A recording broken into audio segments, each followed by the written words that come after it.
Pernah nggak sih kalian ditanya, kalau lulus mau kerja apa? Dan jujur aja, banyak dari kita langsung bingung sama jawabannya.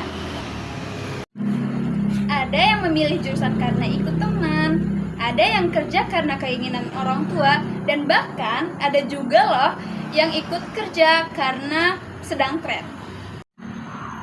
Tapi pertanyaannya, apakah pilihan tadi itu benar-benar sesuai dengan diri kita? Nah, dalam bimbingan dan konseling karir, ada sebuah teori yang bisa membantu menjawab pertanyaan tersebut, yaitu Trait and Factor Theory, yang dikembangkan oleh Frank Parsons, tokoh yang dikenal sebagai pelopor bimbingan karir modern. Nah, menurut teori ini, kunci memilih karir yang tepat adalah memahami dua hal. Nah, yang pertama adalah trait.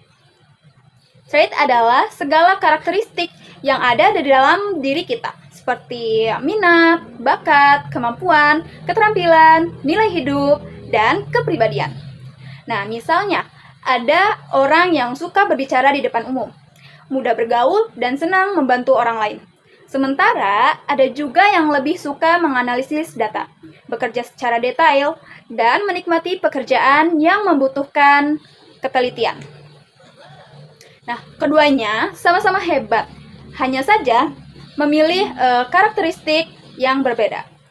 Yang kedua adalah faktor. Jadi, faktor merupakan karakteristik atau tuntutan yang dibutuhkan oleh suatu pekerjaan. Contohnya, seorang guru yang membutuhkan kemampuan komunikasi yang baik, lalu ada seorang akuntan yang membutuhkan ketelitian dan kemampuan untuk berhitung. Nah, sedangkan seorang desainer membutuhkan kreativitas dan kemampuan visual. Nah, menurut Frank Parsons, seseorang akan lebih mudah mencapai kepuasan dan keberhasilan di dalam karir jika terdapat kecocokan antara trait yang dimiliki dengan faktor yang dibutuhkan oleh pekerjaan.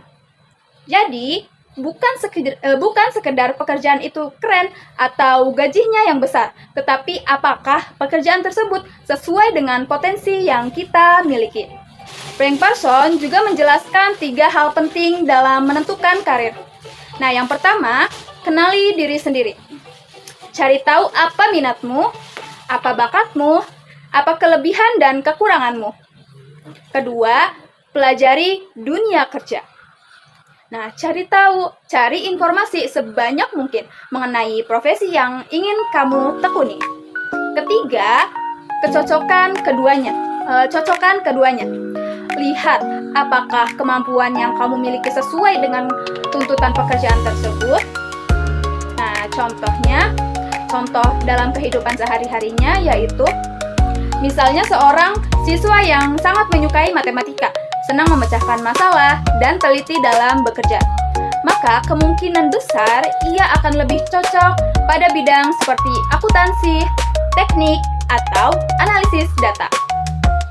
Sebaliknya, jika seseorang suka berinteraksi dengan banyak orang, mudah untuk berempati dan senang mendengarkan cerita orang lain, mungkin ia lebih cocok menjadi seorang konselor, guru, atau pekerja sosial.